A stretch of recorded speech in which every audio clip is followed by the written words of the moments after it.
지금 내가 무리하고 있으니 내 마음을 지금 돌보란 얘기구나라고 좀 인식하셔야 돼요. 책 만드는 일이 일상이 되고 우리 작가들과 만남이 일상이 됐어요. 그래서 제 핸드폰 보내보면 내 인생의 VIP는 우리 책의 저자다. 이제 그걸 제가 써놨거든요. 바쁘지만 다른 사람 못 만나도 우리 저자들이 만나자고 하면 그냥 다 만사제치고 나갑니다. 오늘 우리 황필수 작가님이죠. 황필수 대표님도 우리 등 출판사에 이제 작가가 되셔서 네, 이번에 우리가 이렇게 책을 출간했습니다. 네. 네. 감정이 태도가 되지 않게라는 책이고요. 책을 쓴 이유는 우리 일상에서 감정이란 부분 때문에 굉장히 많은 손해를 보는 일들이 많아요. 대표님들도 많이 느끼시겠지만 내 직원들과의 관계, 또 대표님들이 가지고 있는 어떤 감정의 여러 가지 이슈들을 가지고 있다 보니까 태도라는 것이 긍정적인 태도도 있는데 부정적인 태도로 이어지다 네. 보니까 손해를 많이 보는 경우도 있어서 좀 그런 부분에서 네. 좀 도움이 되면 좋겠다 이런 아, 마음으로 좀 네. 쓴 책입니다. 감정이 태도가 되지 않게 이거 굉장히 우리가 많이 느끼는 말이에요. 직원과 대표로서의 관계에서 감정 올라올 때 이때 어떻게 해야 돼요? 아, 너무 어려워요. 모두가 다 내 마음과 같으면 좋겠다라고 말하지만 네네.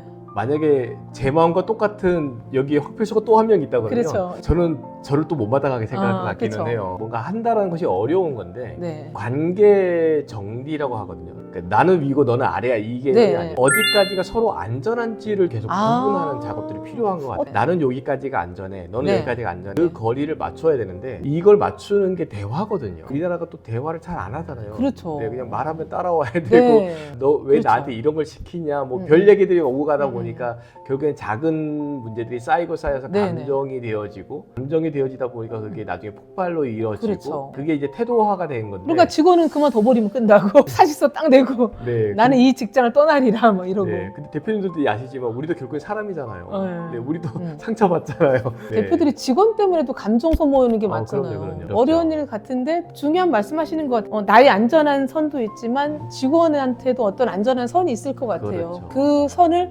넘지 않는 선에서 감정 정리를 하는 게 중요하다. 늘 그 생각을 좀 해야 되겠네요. 뭐 예를 들면 이런 것도 있을 것 같아요. MZ들은 자기 감정 표현 너무 잘하지 않냐? 뭐 이렇게 얘기하시는 분도 계시는데 제가 볼 때는 감정 표현을 잘한다기보다도 MZ들은 감정 표현하는 방법을 여전히 모르고 있다. 저는 이렇게 얘기를 그래요? 하거든요. 직설적인 거 내가 정확하게 답변하는 것들이 감정 표현을 잘한다고 얘기하는데 네. 사실은 그렇지 않아요. 감정을 표현할 때는 내 감정을 표현하는 것도 굉장히 중요하지만 상대방의 마음도 이해해주는 게 필요하거든요. 네. 그거를 하지 않고 MZ들이 그냥 나는 MZ니까 나는 이렇게 표현해 라고 네. 말할 때는 그럼 그 상처를 다 누가 책임지냐? 그렇죠.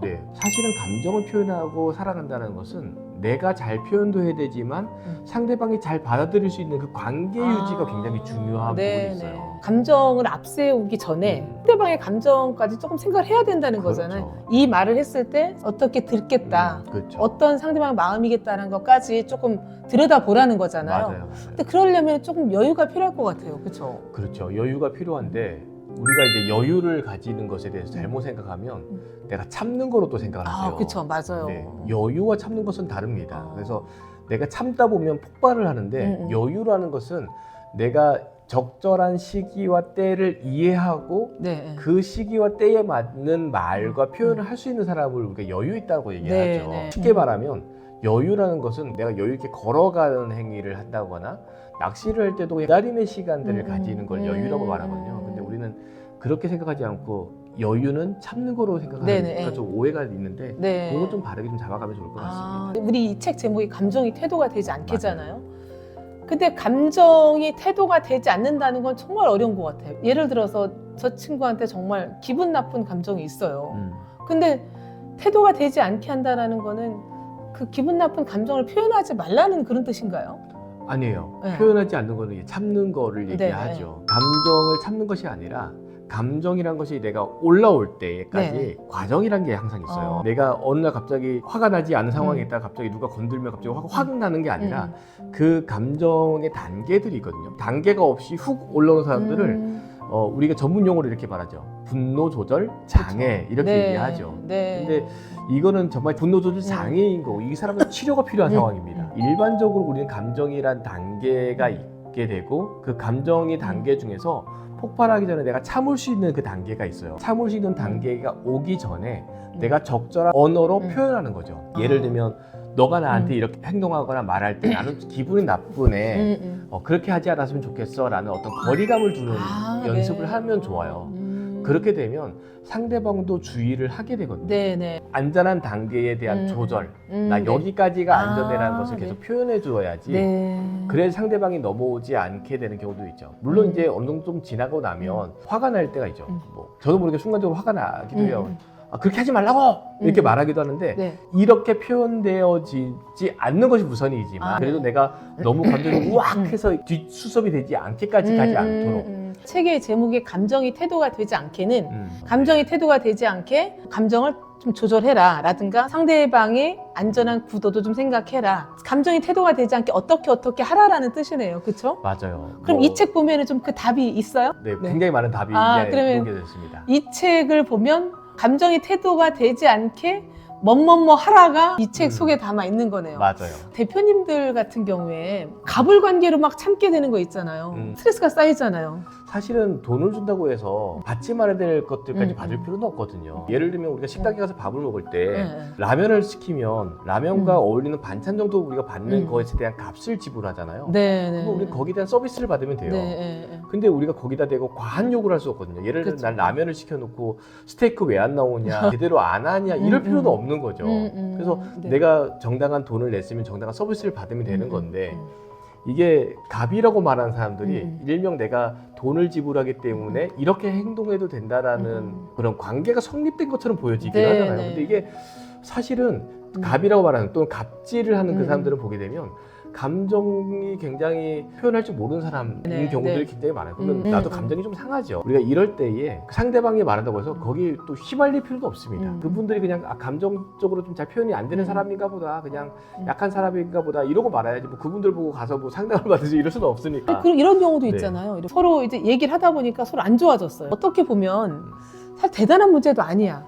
근데 감정적으로 핀트가 안 맞은 거죠. 그렇죠. 근데 이게 해결이 잘 되면 정말 같이 좋은 일을 많이 할 수 있는데 뭐 저도 물론 그렇고 후회할 때 그런 때들이 있어요. 이거 그냥 조금 참을 걸, 조금 참아서 나도 서로 이해할 걸. 지나고 나면 아무것도 아닌데. 맞아요. 감정 조절이 되려면 평소에 뭔가 좀 필요하잖아요. 그 사람하고 좋은 관계를 우리 유지하고 지내려고 하는데 그 사람과 뭔가 감정적인 마찰이 생기게 되면 그 안에서 우리가 문제가 생기잖아요. 화가 더 나오고 야 내가 너 다시는 얘기 안 한다 뭐 이러기도 하고 그러니까 이런 경우 너무 일상에서 많아요. 조그만 감정 때문에 큰 일을 그르치는 경우가 많다는 맞아요. 거죠. 대표들의 비즈니스로 따지면 네. 수익을 올릴 수 있는데 그 감정 때문에 그 일을 안 하게 되는 경우도 좀 많은 것 같아요. 맞아요. 중요한 건 이거 같아요. 상대방이 갑이 되던 아니면 동료 관계가 되던 상대방이 나에게 부정적인 감정을 표현하거나 그래서 내가 감정이 상하잖아요. 그럴 때에 우리가 그냥 으악하고 터지기보다 속으로 지금 성장하지 못했네. 저 사람하고 굳이 내가 부딪혀서 좋을 것도 없으니 하고 그냥 그 정도 선에서 안전한 거리를 만들어 두면 돼요. 친하다라고 했을 때 1이나 2 정도 되는 사람이 친하다고 말하지는 않아요. 예를 들면 우리가 10 정도 되는 사람도 친한 사람일 수 있어요. 뭐 예를 들면 이런 거죠. 저는 또 주변에 연락하는 사람들이 많이 있는데 1년에 한 번, 두 번 연락하는 사람도 전 친한 사람도 있거든요. 뭐 2년, 3년에 한 번 연락하지만 오랜만이지 어떻게 지내? 이렇게 지내는 사람들 분명히 있어요. 근데 매일같이 연락하고 매일같이 알고 지내는 사람들도 분명히 있죠. 그 정도의 차이일 뿐이지 결국엔 친한 관계라는 거죠. 그래서 이것이 왜 그러냐면 나만의 안전한 거리를 유지하면 그분하고 굳이 갈등을 일으킬 필요는 없지 않을까. 나만의 안전한 거리를 유지하라. 이게 포인트인 것 같아요. 비즈니스에서도 그렇고 관계에서도 그렇고 어느 정도 안전한 거리를 유지하면서 상대방을 이렇게 같이 관계를 가지면 조금 더 유연하게 내가 감정으로 해서 스트레스 받지는 않을 것 같아요. 대표님들한테 가장 큰 적은 스트레스인데 스트레스에도 요인이 또 감정에서 출발하고 스트레스를 줄이려면 어떻게 해야 돼요? 그러니까 각자만의 다 요인들이 있어요. 우선 스트레스는 심리적인 요인이라는 거 다들 알고 계시죠. 이 스트레스가 일반적으로 있을 때는 크게 문제가 안 됩니다. 오히려 스트레스가 주는 긍정적인 요인들은 오히려 내가 목표 지향적이 되고 내가 지금 시점에서 어떤 일을 해야 될지에 대해서 알게 해주는 좋은 영향도 분명히 있어요. 근데 이 스트레스라는 것이 쌓이다 보면 결국에는 여러 가지 요인으로 나타나요. 예를 들면 집중이 안 된다라든지 아니면 좀 뭔가 사소한 것을 예민하게 반응한다라든지 또 이게 심해지게 되면 신체화로 나타나는 경우들도 있죠. 뭐 예를 들면 30대 후반이신데 반신이 이렇게 좀 마비가 되신 분도 계시고 40대 초반이신데 돌아가신 분도 계시고 굉장히 사소하게는 이런 경우도 있죠. 어디 몸이 아파서 병원에 갔더니 아 이거 먹고 좀 쉬세요. 아무것도 하지 말고. 그러면 우리가 돌아 나오면서 뭐라고 얘기하냐면 야 내가 아무것도 안 할 것 같으면 내가 이러고 있겠냐 이러고 나와요. 내가 아무것도 안 할 수 있으면 내가 이러고 있겠냐. 그래서 결국 그 약 먹으면서 꾸역꾸역 참으면서 또 그 일을 하긴 하거든요. 근데 결국에 그 병원에서 주는 약들 스트레스 때문이네요 라고 주는 것들이 대부분이 근육 이완제, 진통제예요. 근데 그 말은 뭐냐 하면 그 몸이 아픈 것을 그냥 완화시키는 역할이지 실질적으로는 상담이 필요하네요. 마음을 돌보세요. 이 얘기입니다. 요인이 굉장히 많은 것들이 있죠. 뭐 예를 들면 몸이 아파서 병원에 가는 것도 있고 뭐 원형 탈모 또는 뭐 치통, 피부 질환도 나타나기도 하고 이런 굉장히 많은 요인들이 결국에는 감정이란 부분에서 시작되는 경우들이 많거든요. 그래서 이런 요인이 있을 때는 병원에 가서 원형 탈모 치료하셔야죠. 외적인 부분이 보이기 때문에 내 몸이 아프니까 당연히 진통제를 먹어야죠. 필요합니다. 굉장히 중요한 포인트입니다. 내 마음을 돌보라는 신호구나. 그래서 내 마음을 좀 체크하는 게 굉장히 중요합니다. 마음에 따라서 감정이 표현되는 거잖아요. 결국 마음에 따라서 감정이 표현되고 감정이 쌓여서 스트레스가 되는 거잖아요. 결국에는 중간에 있는 감정이 컨트롤 타워 같아요. 감정을 조절하면 스트레스 게이지도 낮을 수 있는 거고 마음도 좀 차분해지는 거. 이 감정이라는 것이 굉장히 중요한 영향을 주는데 이게 스트레스를 뭐 내가 어떻게 풀라고 물어보면 스트레스 푸는 방법을 참 몰라요. 저는 일주일에 한번 사우나 가면요 스트레스가 좀 풀려요. 좋은 방법입니다. 그리고 또 한 가지가 헬스장에서 런닝머신에서 뛰어요. 그것도 굉장히 좋은 방법이에요. 뛰면... 스트레스를 푸는 방법 중에 긍정적인 부분이 있고 부정적인 부분이 있어요. 긍정적인 부분이라고 말하면 아까 말한 것처럼 운동하기 그리고 뭐 사우나도 굉장히 좋은 예시고요. 친구들과 카페 가서 수다 떠는 것도 굉장히 좋은 방법이에요. 맞아요. 그것도 스트레스 많이 풀려요. 이런 것들은 굉장히 좋은 방법이고 근데 우리나라 사람들이 이렇게만 스트레스를 푸느냐? 그렇진 않아요. 부정적으로 푸는 방법들을 선택을 굉장히 많이 술, 담배, 마약, 도박, 뭐 게임 중독 이런 것들은 좋은 방법이 아니에요. 좀 쉽게 설명을 드릴게요. 우리 뇌는 진짜와 가짜를 구분을 잘 못해요. 생각 한번 해보세요. 제가 질문 한번 드려볼게요. 과거의 삶 중에서 가장 짜증나고 열받았던 때를 한번 떠올려 보세요. 최근에 나를 가장 짜증나게 했던 사람을 한번 떠올려 보세요. 있어요. 좋아요. 말하지 않아도 됩니다. 또 한 번은 내가 이루어졌으면 좋겠는 것 또는 내가 최근에 좋았던 일을 한번 떠올려 보세요. 자, 이제 질문해 볼게요. 조금 전에 나를 힘들게 했던 요인들을 찾았을 때 감정이 어땠나요? 별로요. 짜증나죠? 괜히 열받죠? 그렇죠. 반대로 좋았을 때 생각하니까 어떠세요? 그러니까 상상했던 그 일이 여기서 이루어지고 있나요 지금? 아니요, 이루어지고 있지 않죠. 전혀 이루어지지 않아요. 이루어지지 않죠. 그냥 단지 우리가 생각만 했을 뿐인데 부정적인 생각을 하니까 부정적인 생각이 떠오르고 그렇죠. 그리고 좋은 생각을 했더니 좋은 일이 떠오르는 그러네요. 거죠. 그래서 우리 머리는 진짜 가짜 솔직히 잘 구분을 못해요. 그러다 보니까 우리가 일상에서 느껴지는 스트레스를 푸는 요인들 운동하기, 사우나, 친구들과 수다 떨기, 애완견과 산책하기, 목표 달성하기 위한 어떤 것들 하는 것들 이런 것들은 이렇게 자연적으로 생겨나는 방법이에요. 그래서 이때 도파민이 나옵니다. 도파민이 나오는 시간이 한 7분에서 한 10분 정도 걸려서 도파민이 나와요. 도파민은 우리가 자연스럽게 만들어지는 마약 성분과 비슷하다고 말하기도 하죠. 그래서 이런 도파민이 생기게 되면 어떤 일이 생기냐면 혹시나 앞으로 실패하는 일이 생길 때도 야 지난번도 이런 일을 했는데 이건 못하겠어 하면서 긍정적인 요인들을 계속 만들어내는 원동력이 되어지는 좋은 거예요. 자, 그런데 도파민이 아까 우리가 상상을 부정과 긍정적인 걸 했던 것처럼 도파민도 나오지 말아야 될 때 나오기도 해요. 그게 언제냐 하면 술, 담배, 마약 이런 거 할 때예요. 근데 얘는 도파민이 나오는 시간이 얼마나 걸리냐면 약 7초면 나와요. 어마어마하게 빨리 나오죠. 술 마셔서 막 취해지면 기분 좋잖아요. 그쵸.